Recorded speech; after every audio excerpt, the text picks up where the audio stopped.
So I just did the Eugene Weekly cover. Todd Cooper gave me a ring and had me do this new one because it was a story about trash, and so he thought of me. I like doing very public work. I think my stuff works best when it's interacting with just whoever. Like I don't really think of myself having a target audience necessarily. I can see people being more interested in stuff that's different and new and interesting and dynamic, and it makes me really excited to be here at this time. Right now, I'm absolutely ready for to go crazy, and I see it happening, so it's great.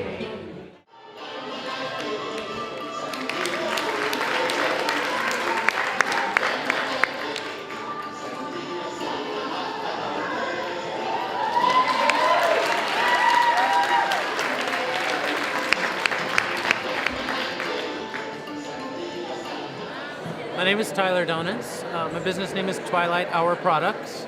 I'm doing it for about 5 years, focusing mainly on reclaimed inner tube and anything else I can get together to build whatever you see in front of you. I go to the tire shops and the bike shops, and I take things out of their dumpsters, and I take them home and wash them and scrub them and wash them and scrub them, and eventually they become something I can work with. And then it's just layout and design work. Really, my goal is to keep myself busy. We've all heard the phrase, idle hands do devil's work. Well, my hands, when they get idle, do it real quickly. So really, it's kind of here to keep me going and give me somewhere to breathe out what's in my head anyhow. I think that the Eugene art and music scene has a lot of good talent involved. I think that there's a lot of good people and a lot of good intentions. I would like to see more situations where they're allowed to sell or make money from their talents, rather than giving them away. I think there's a lot of free events which are wonderful, but it doesn't enhance the artist's ability to survive. It's got a lot of the darker dystopian kind of superheroes in them. The Crow, the Tank Girl, that kind of a character in it. It's outside the norm. It's not a Superman running around in shiny tights. It's something that is unexpected, and you didn't see what it was in the first place.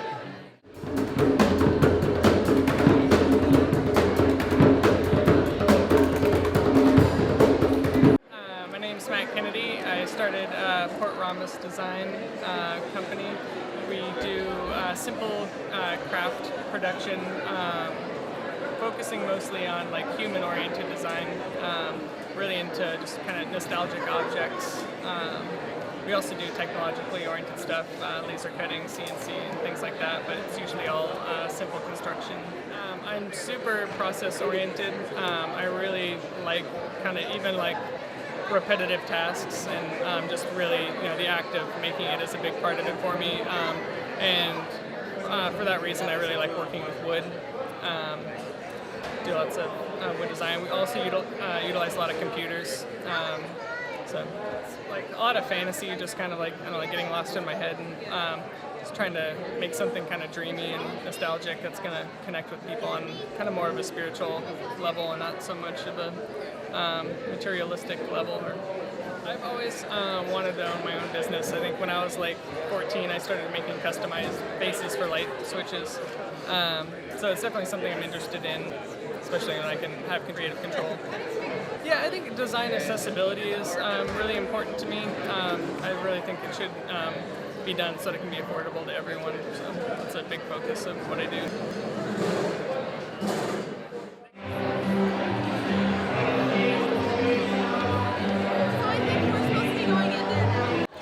Hi, my name is Dylan Blanks. Do a ton of stuff. Right now I write for the LCC newspaper, published my first article in the Dropout newspaper.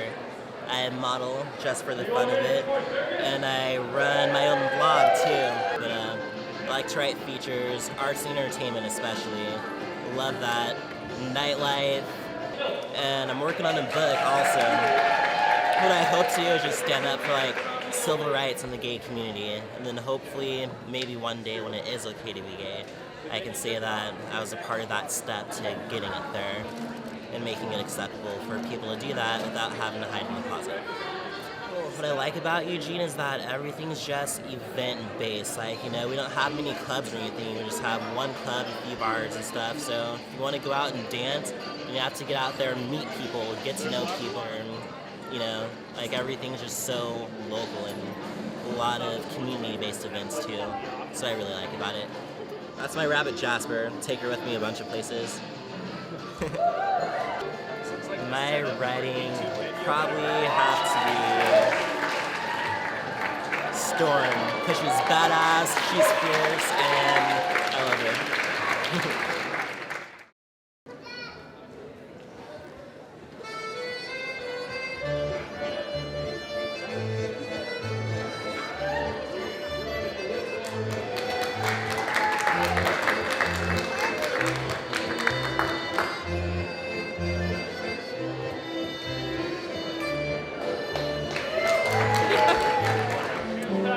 My name is Kelly Ratzloff. I have a studio that I call Adore Studios, and I'm a multimedia artist. I am a graphic designer in my degree, but I'm a fine artist. I make jewelry and I paint and I sew and I draw, and I can't get enough art. I can't make enough, and there aren't enough materials to learn about and play with, so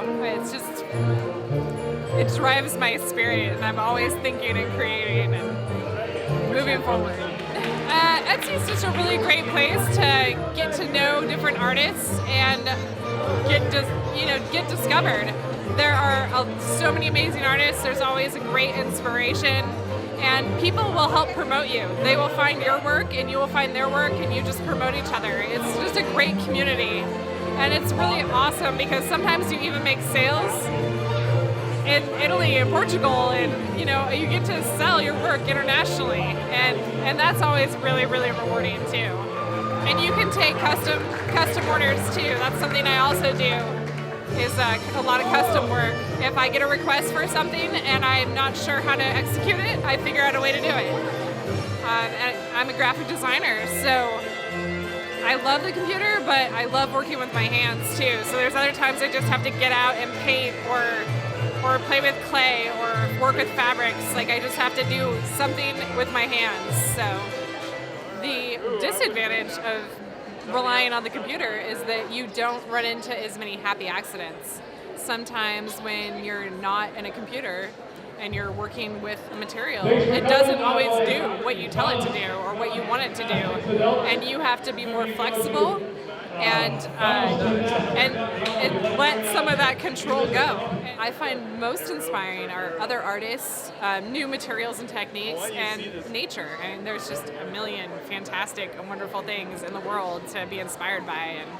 And definitely the ocean is a big one for me, and definitely plant life.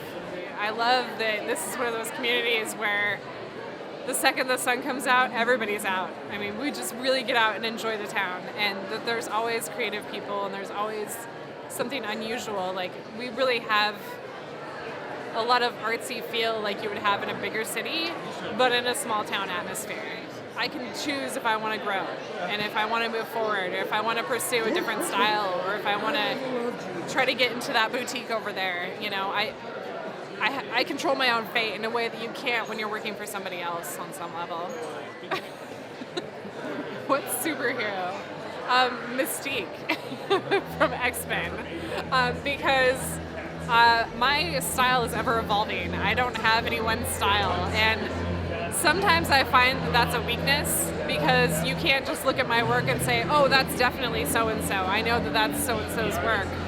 But it's an advantage because I have that flexibility, especially as a freelance designer. It's a huge advantage because you can change and evolve with whatever influences are around you. And I have the opportunity to get into maybe some very different stores. Like maybe one store that is completely different style than another store, and I can still have a niche in both of those locations because I have that flexibility of style.